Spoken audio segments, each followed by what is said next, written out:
So welcome everyone to this classic revision of SAE 3420. First of all, what does this standard talks about? It talks about the assurance engagement.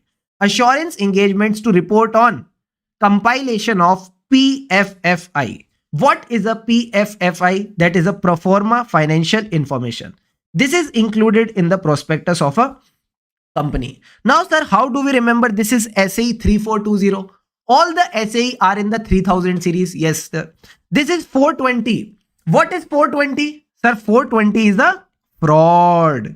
And most of the frauds take place in a prospectus, in a IPO. So just using this technique, you will be able to remember, able to recall that SAE 3420 is related to PFFI included in a prospectus. Now, sir, understand. What is a PFFI? Let's say there is an entity whose audited financial statements are available for financial year 23-24. Financial year 23-24 means 1st April 23 to 31st March 24. So the balance sheet will be dated 31st March 24. P&L will be for the whole financial year, that is 1st April 23 to 31st March 24. Now, after this financial year end, on 1st May 24, it acquired 51% shares of another company. That company becomes its subsidiary. Is it a significant event? Yes, sir. This is a significant event or transaction. Now, on 1st of June 2024, it decided to go public.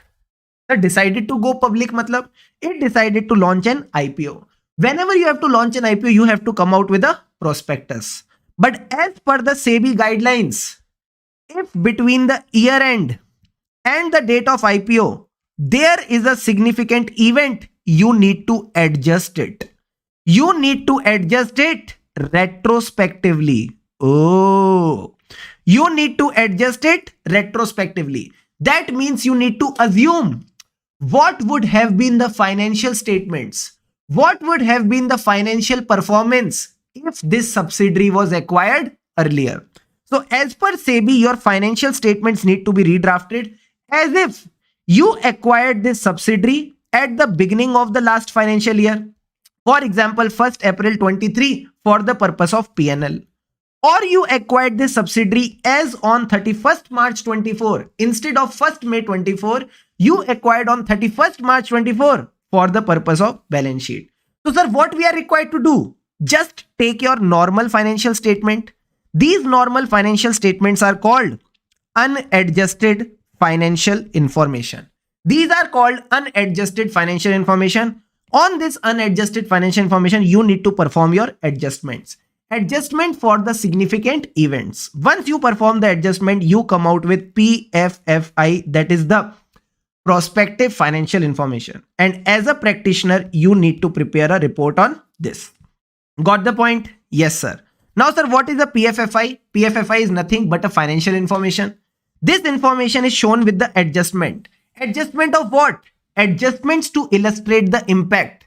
Impact of any significant event or transaction as if the event had occurred or transaction was undertaken at an earlier date. In the example that we discussed was acquisition of the subsidiary. So if you assume that the subsidiary was acquired earlier, what would have been the financial performance? What would have been the financial position? That is what PFFI is called. Got it? Got it, sir. This is used in the prospectus of the company and it can be in the form of balance sheet or P&L along with the relevant notes. Now, sir, what are the objectives of SAE 3420? What is the objective of audit? First of all, to obtain reasonable assurance.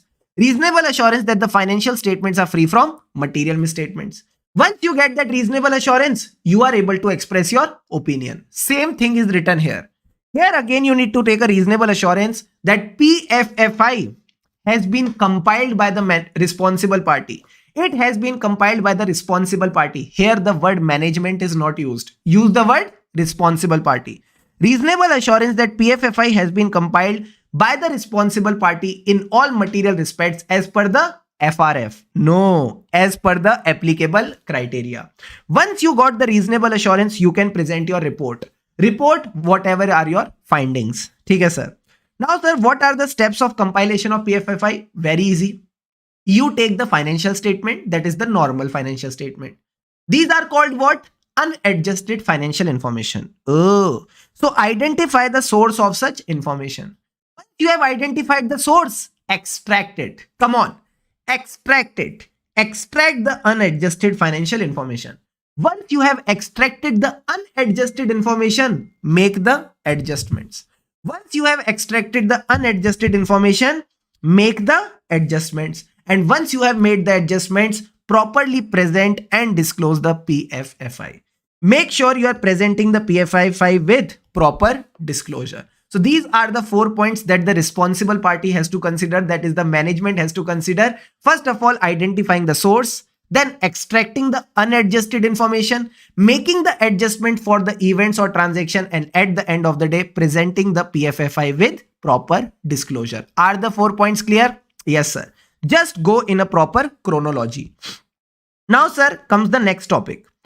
Again, like all the standards, we divide this standard into 3 parts for our practitioner. That is the engagement acceptance, planning and performing, and last part is reporting. All the stages are very, very easy.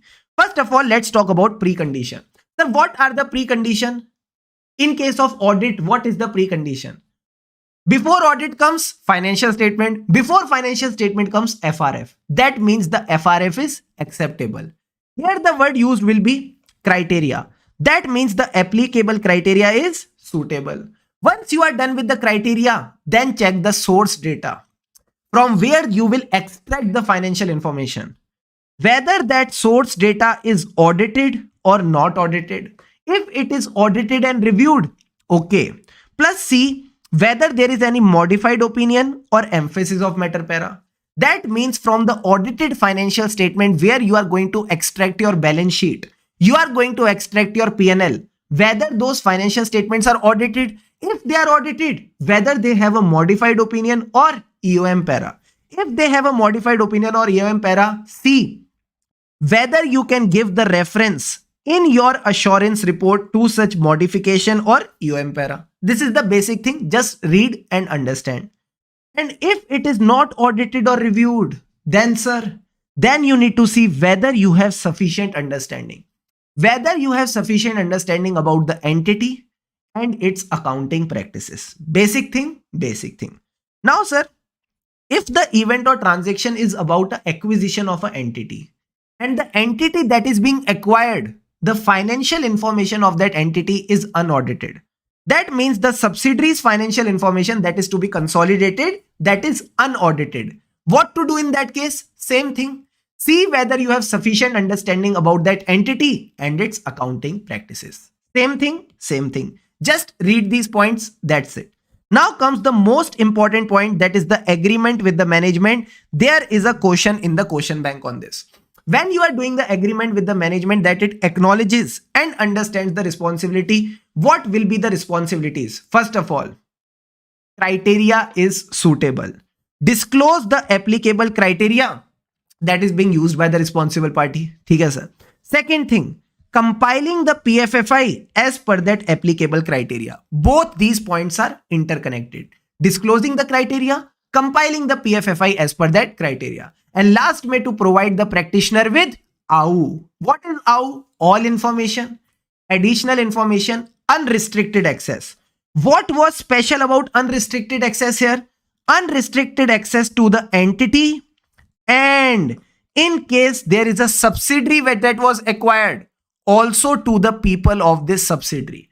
Also to the people of this subsidiary. So unrestricted access not only to the client's entity, but also to the entity that was acquired, the financial information of which is, you can say, adjusted with this entity. Clear? Clear, sir. Now comes the next topic, that is planning and performing the engagement. Very easy topic. First of all, give a brief introduction. What are the basic points that you will cover here? Sir, the criteria should be suitable. Check that as a practitioner. Second thing, you need to determine your materiality. So first of all, 2 basic points. Assess whether the criteria is suitable. Then determine the materiality for planning and performing your procedures. Then comes your procedure, risk assessment procedure, further audit procedure. In the risk assessment procedure, just understand how the responsible party is going to prepare the PFFI. Come on. How the responsible party is going to prepare the PFFI. Then start collecting your evidences.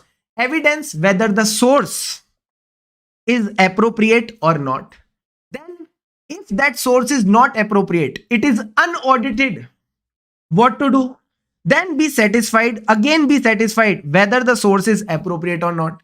Even if it is not audited, again you need to be satisfied whether it is appropriate or not. Once you are sure about the source, check the extraction. Check the appropriateness of the extraction of, sir, extraction of what? Extraction of unadjusted financial information. Now to this unadjusted financial information, there will be the adjustments. Check the adjustments. This point is given in your book. Then after the adjustment, see the presentation. And last point was what? Sir, the last point was very simple. Read the other information with this PFFI to see whether there is any material inconsistency. This point is related to your essay 720. Now comes the last topic of the day, and this topic was about reporting, our favorite topic. When do you give an unmodified opinion? In case of audit, financial statements have been prepared in all material respects as per the FRF. Here, how do you write it? PFFI has been prepared, compiled. PFFI has been compiled in all material respects as per the suitable criteria. Oh. Then, sir, in case of modified opinion, what was new here? You need to see whether modified opinion is allowed or not allowed. If it is not allowed, that means the law regulation doesn't allow. Request the management to make the corrections. If the management doesn't make the correction, then what do you do? Sir, in that case, either you withdraw from the engagement or take a legal advice, whatever is appropriate. If it is permitted, that means a prospectus with a modified report on PFFI is permitted. In that case, modify your opinion. In that case, you can modify your opinion. Tell me which opinion, whatever is suitable. Disclaimer, adverse or qualified. And remember, in this engagement, what we are taking? Reasonable assurance. Because you are taking a reasonable assurance, always, your unmodified opinion will be positively worded. So at the end of the day, just remember one thing, sir, what? Only person you should try to be better than is the person you were yesterday. So if yesterday you were good, today you need to be better. If today you are better, just again try to better yourself. And one day you will see yourself becoming the best. That's it. Thank you so much everyone for today's participation. After this class, you can go through the question bank. Okay? And in case you have any doubts in the question bank, you can always connect with me on my doubt support number. I hope you enjoyed the session. Thanks a lot for your participation. Have an awesome day ahead. Let's catch up in the next session. Keep going.